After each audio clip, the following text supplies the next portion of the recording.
Chris and Dan show, what is up? How's it going? Thank you so much for watching. Let's rejoice. Chesa Boudin is gone. If this was the French Revolution, he would have been guillotined. But it's the United States 2022 Revolution, and he's just basically being made fun of on Twitter, And which lost is his the job. equivalent, the 2022 equivalent of this. So, Chris, that's your job now. We're trying to incorporate more interviews. Speaking of which, this song is recommended. I actually wanted to react with the guy, Mark Johnson, yesterday. I author kind of of this felt book. that's where you were going with that. Yeah, but I'm going to be honest with you, right? And everybody. The real reason I didn't want to do that, well, two reasons. The main one is I really, really, really had to pee. Like, that's TMI? Everybody, TMI? That's the real reason. I've been drinking a lot of Gatorade and coffee yesterday. It's really hot here in Arizona right now. And so I'm like loaded up on Gatorade. And we were on Zoom, not StreamYard, and it doesn't look that good on there. So there was like, but that was like a very distant second reason. The first reason was I had to go, man. I had to go. But Mark, everybody check out the interview. The first like 40% of it, we talk about what it is to be an author, how you write, the whole process. This is actually a very good interview. I'm thinking about writing my next book, which I kind of let Chris know a little bit about. And then the last, I would say, 20% or whatever of this interview was him talking about climate change, which is the moral of the story. And it was funny watching Chris like dying to ask him questions, but being actually well behaved, Chris. Like, thank you. But in the future, and surprisingly, I asked harder questions than you. How did that happen? I'm a moderate. Because I didn't want to go down the rabbit hole and really have a long conversation with this dude because I knew it would go off the rails. But if we make future... I don't think he would have gone off the rails, though. Not on our show. It tends to happen that way with most. But, okay. He didn't seem that way. He didn't strike me as that guy. I'll be fair to Mark. I don't think he would have gone off the rails. Yes, I'm very much generalizing. I don't know if he would have or not. But it tends to happen. So I just wanted to be fair. And you were just afraid. Like, you didn't want to be rude. Exactly. And say, hey, Exactly. Yeah. That's why. But I don't think with him we have to worry about it. That's why I said in the future when we do these types of interviews, we have to make them aware that they're going to get asked questions they may not be comfortable with. Sure. Okay, agreed. But the reason I talked about his career for most of the interview, well, number one, I'm interested in it personally, so it's like selfish. I'm picking an accomplished author's brain to see how I can change mine if need be. But number two was to get him like comfortable with us so that we can probe with tougher questions. So I think you would have been okay, man. But I understand the rationale. Then you asked me to play nice, so I asked you to play nice, but like I thought you were gonna take my cue and like take it a step further from like I was asking him things like I really wanted to ask, but it was a lot of that was to set you up for like in volleyball you throw up sure. I wanted you to spike it and you. I don't know what you did. You didn't let it like bounce, but you just kind of like one question. Pussyfooted. Yeah, I asked him one question essentially. What's the solution, right? And he said everyone's got to do their part, basically. Yeah, he said, well, just because it's hard to do doesn't mean we can't solve it. And then I said, well, why don't the elites do their part, the one that push this agenda? And he said it's a necessary evil for them to be able to do it. Which is bullshit because they can get on Zoom calls. They can get on Zoom calls. You don't have to fly. And I wanted to say that, but I wanted to be nice. When you contradict what somebody's saying, they sometimes get upset about it. So because we hadn't let him know, I told them they should get on Southwest Airlines like the rest of us. Yeah, you did. But then you laughed. So and he was like, wait, should they buy Southwest Airlines? I think they can do it. No, buy a coach ticket on Southwest. Okay, we'll give you extra legroom.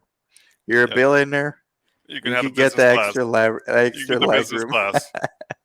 Oh man, I haven't flown since COVID, but the last 5 flights were all business class, and I don't think I'm going back to coach, man. I Next time I flew. fly, I flew last year. It was fine, but it was only a 2-hour flight. you went So business. no. I just went coach. Oh man, you're But the two one walking hours by me on the plane, and I get to like, laugh. kind of put Yeah, on my mask. I don't want to breathe your air as you walk by me. yeah. Business class is definitely much better, more leg room. Last But 5 flights I took all business. I haven't done a flight since. I'm not going back to coach. I hear you. I told I'm Dora, any trip you want, we gotta save up. I'm cheap, so I'll keep flying coach. I'll fly coach if they can guarantee no one sitting next to me. Oh, If okay, it's just me and Dora, and like we can move over and have the middle seat empty, we do that's that. doable. Yeah, that's doable, but they can't guarantee that, and it Sure. might be cheaper to buy that middle seat. Um, Well, if there's ever a third party to your family, you'll have receipts taken. yeah, I know. So the Mark Johnson was Hmm. wearing the beanie of this guy named Elliott Smith. Rest in peace, Elliott Smith. I just discovered who he was yesterday due to Mark. Yep. Apparently, Elliott was dealing with a lot of depression and he died of self inflicted stab wounds, according to Mark. Um, when I read on Wikipedia, it just said stabbing. He was involved in a stabbing. But Mark said they were self inflicted. So I don't know, but rest in peace. We never listened to any of his stuff yet. We told Mark that we're going to listen. And so here's one. Both Chris and I are Elliott Smith newbies. Um, Before you start, I'm just running through the things I've been saying. I want to I want to put this out there. Mark was a very nice guy, and it was very nice to have him on. Kind of just backing what Dan said, he didn't think he would flip out over the questions. yeah, I I don't just didn't think want to so. take the chance, but he Yeah. did definitely seem like a nice guy. I don't know about reasonable because we really didn't go down that, but definitely nice. Yeah. I would say nice for sure. And from my experience, is very reasonable. But we don't always have to agree on things to still be reasonable Oh, to one certainly, another certainly. What I mean by reasonable is being able to have a conversation that doesn't result in without getting angry. an emotional. Yeah, Yeah, I think you would have been fine. But it's okay. I understand. And respect. Chris was holding back a lot. So here's Elliott Smith. Uh, this is how Chris was feeling yesterday on the interview. It's called "I Better Be Quiet Now." very cute, very Here we nice. go. Didn't realize that. I see what you did there, Mark. This is a subtle diss from Mark Johnson to you, Chris. Wishing gave me your number. Wish I could call you today just to hear a voice. I got a Okay, long time out. way to go. So this very much, at least for me, reminds me of Simon and Garfunkel. Just really Mm. sounds like that age of music. Now, I don't know if you're familiar with Simon and Garfunkel or not, The but Sound of Silence? yes. So that's the original. Yeah. You really like the remake by Disturbed. I like Um, both, but you do? yeah. Okay. Well, the song is amazing because the way it's written, but Yeah. But this already has similarities to that for me, Simon and yeah. Garfunkel. 16 seconds in, I really like this. Yeah. More than like 80% of the stuff you play me or commenters like Rod Raphael or other. I'm not picking on Rod, but like those kind of stuff. Well, Rod Sure. actually puts things I already know, but like Bill Troxel, for example, like this is Okay. right, up there, like higher end of those to Okay. me. All right. Getting further away.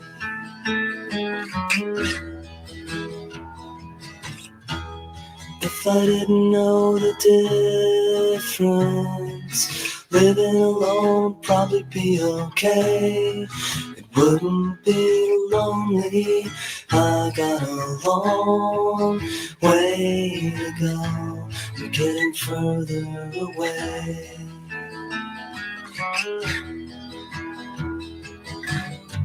A lot of hours to occupy. It was easy when I didn't know you yet. Things I'd have to forget.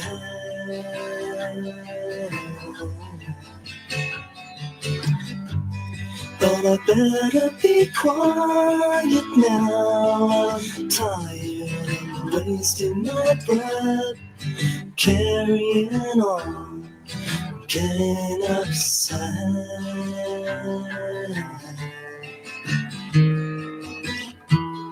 Maybe I have a problem.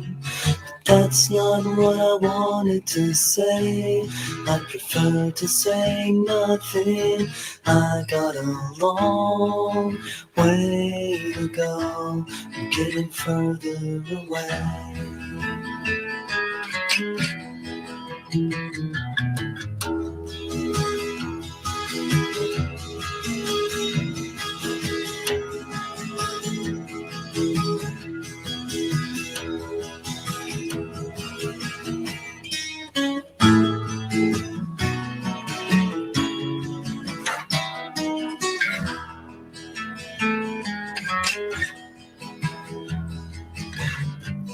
Had a dream as an army man with an order just to march in my place while an enemy screams in my face.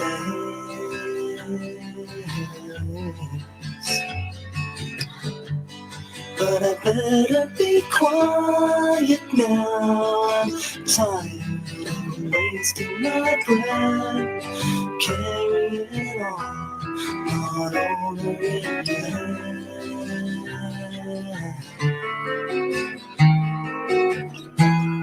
Wish I knew what you do,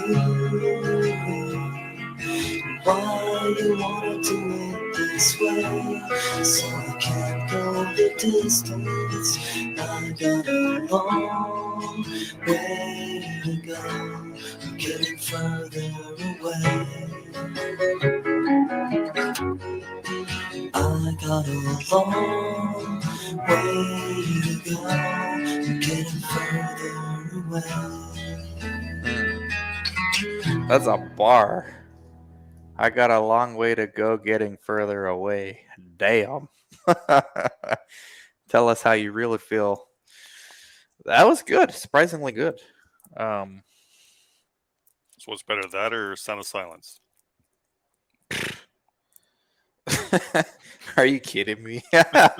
We can't. Let's just respect this guy for who he is, not compare him to fucking classic songs. Okay, that'd be like somebody reading our book and saying, "So what's better, this or like War and Peace?" I mean, come on, it's different for different purposes. All right. I was just curious because you seem to genuinely like it, so I was just curious.